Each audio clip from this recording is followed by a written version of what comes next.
আসসালামু আলাইকুম, কি অবস্থা তোমাদের? তো যারা ন্যাশনাল ইউনিভার্সিটি ভর্তি পরীক্ষা দিবা তারা হোম টিউটর 55 অনেকেই কমেন্ট করতেছো ভাইয়া ক্লাস দেন। তো আমি বলি আমাদের একাডেমিটা প্রথমত অনার্স সায়েন্স বিজ্ঞান বিভাগে যারা পড়ো, গণিত, ফিজিক্স, কেমিস্ট্রি, বোটানি, জলি, তাদের বিভিন্ন বিষয়ের ক্লাস, সব বিষয়ের ক্লাসগুলো পাওয়া যায়। তো তারই ধারাবাহিকতায় আমরা শুরু করেছিলাম যে ন্যাশনাল ইউনিভার্সিটির যে ভর্তি পরীক্ষা তার কিছু একটা বই, আমাদের একটা বই প্রকাশনী থেকে দেওয়া হয়েছিল, সেখান থেকে তোমাদেরকে যাদের বই নেয় বা যারা পড়তে একটু সমস্যা বোধ করতেছো তাদেরকে সব ভিডিওগুলো দেওয়া হবে। তবে সেরকম রেসপন্স ছিল না, তবে রিসেন্ট খুব রেসপন্স পাচ্ছি। তো এই ভিডিওটা আপলোড দেবো, এই ভিডিওটা আপলোড দেওয়ার পরে যদি দেখি যে খুব ভালো রেসপন্স, অনেকেই কমেন্ট করতেছে, সকলে কমেন্ট করতেছে, তাহলে আমরা কি করব যে ক্লাসগুলো তোমাদের পরীক্ষা যত তারিখ আছে ততদিন পর্যন্ত সব ক্লাসগুলো দিয়ে দেওয়া হবে ইনশাল্লাহ। তো আমরা আজকে বাংলা প্রথম পত্র নিয়ে আলোচনা করবো এবং এটা হচ্ছে হোম টিউটর 55, ঠিক আছে? হোম টিউটর 55 থেকে পরিবেশিত হচ্ছে, লোকেশন জয়পুরহাট। কোথায়? জয়পুরহাট। অনেকে হয়তো চিনবে, অনেকে চিনবে না, ঠিক আছে? জয়পুরহাট। তো যাই হোক, তো আমাদের চ্যানেলটি আবারও বলি অনার্সদের জন্য, বিশেষ করে যারা অনার্সের বিভিন্ন বিজ্ঞান বিভাগের বিভিন্ন ডিপার্টমেন্টে পড়তেছো। তো আমরা প্রথমেই যে এমসিকিউটি রয়েছে যে কোনো পত্রিকায় কবিতা প্রকাশের মাধ্যমে বঙ্কিমের সাহিত্য চর্চার কোন পত্রিকায় কবিতা প্রকাশের মাধ্যমে বঙ্কিমের সাহিত্য শুরু হয়? এটা হচ্ছে সংবাদ প্রভাকর। তো এমন হতে পারে যে দু একটা হচ্ছে এমসিকিউ ভুল থাকতে পারে এই সাজেশন বইয়ে, তোমরা সেটা ঠিক করে নেবে। আমি জাস্ট তোমাদের পড়ে দেখাবো। সংবাদ প্রভাকর পত্রিকার সম্পাদনাকরণ কে? ঈশ্বরগুপ্ত।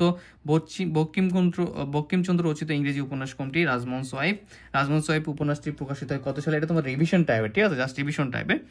অবশ্যই প্রকাশিত হয় 1862 সালে। দুর্গেশ নন্দিনীর প্রকাশ সাল কত? 1865 সাল। বঙ্কিমচন্দ্র তার সাহিত্যিক জীবনের 22 বছরে মোট কতটি উপন্যাস রচনা করেন? 14টি। বঙ্কিমচন্দ্র নিজে কোন উপন্যাসটিকে ঐতিহাসিক উপন্যাস হিসেবে আখ্যায়িত করেছেন? রাজসিংহ। প্রাবন্ধিক বঙ্কিমের পরিচয় পাওয়া যায় নিচের কোন গ্রন্থটিতে? এটা হচ্ছে কমলাকান্তের দপ্তর, ঠিক আছে? বঙ্কিমচন্দ্র রচিত কৃষ্ণচরিত প্রবন্ধটি কি বিষয়ক প্রবন্ধ? দর্শন ও স্বাস্থ্য চর্চা বিষয়ক। আরেকটা কথা বলি এখন, যে অনেকে বলতে পারে এখান থেকে বেনিফিট কি পাবো আসলে। এই যে তোমরা আমার সঙ্গে সঙ্গে রিভিশনটা দিচ্ছ, আমরা পুরাটা রিভিশন দেবো ইনশাআল্লাহ, যদি তোমাদের রেসপন্স ভালো থাকে, কমেন্ট যদি করো সকলে, বা ভিউ যদি বেশ হয়, সেক্ষেত্রে আমরা পুরোটা শেষ করবো ইনশাআল্লাহ। এখান থেকে তোমাদের ভালো মার্কস কমন আসবে। কমলাকান্তের দপ্তর পর্যন্ত পরিচিত 1875 সালে। বাংলা সাহিত্যে অসামান্য অবদানের জন্য বঙ্কিমচন্দ্র কোন উপাধিতে ভূষিত হন? সাহিত্য সম্রাট। ওকে। লেখকের লোকরঞ্জন প্রবৃত্তি প্রবল হয়ে ওঠে কি কারণে? অর্থ লাভের আশায় লিখলে। বঙ্কিমচন্দ্র চট্টোপাধ্যায় লেখা বিলম্বে ছাপাতে বলেছেন কেন? লেখার ভুল ত্রুটি সংশোধন করতে। বাংলার নব্য লেখকদিগের প্রতি নিবেদন রচনার শুরুতে লেখক কিসের জন্য লিখতে নিষেধ করেছেন? যশের জন্য লিখলে কি হবে? লেখা ভালো হবে না। যদি কেউ খ্যাতি বা যশের জন্য লেখে, সেক্ষেত্রে কি হবে? লেখাটা ভালো হবে না। কোন ক্ষেত্রে লেখক যশের অধিকারী হবেন? লেখা যদি ভালো হয়। রচনার দ্বিতীয় অনুচ্ছেদে লেখক কিসের জন্য লিখতে বারণ করেছেন?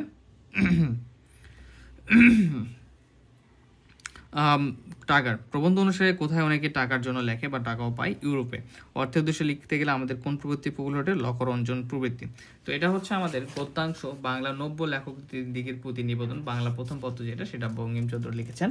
আর সেটা থেকে আমরা এমসিকিউগুলো দেখার চেষ্টা করতেছি। আমার মনে হয় অনেকে নিচের এমসিকিউগুলো দেখতে পারোনি, যে অর্থের উদ্দেশ্যে লিখতে গেলে আমাদের কোন প্রবৃত্তি প্রবল ওঠে? লোকরঞ্জন প্রবৃত্তি। তো তোমরা নিচেরগুলো দেখে নাও।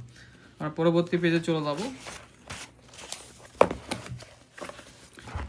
এখানে কি কি এমসিকিউ রয়েছে দেখি। একটু আলোর স্বল্পতা, রাইট? তো তোমরা একটু দেখে নিও ভালোভাবে, লাইট বিদ্যুৎ নাই, এর জন্য আলো স্বল্পতা। বঙ্কিমচন্দ্রের মধ্যে সাহিত্য রচনার উদ্দেশ্য কোনটি? মানব কল্যাণ। বাংলার নব্য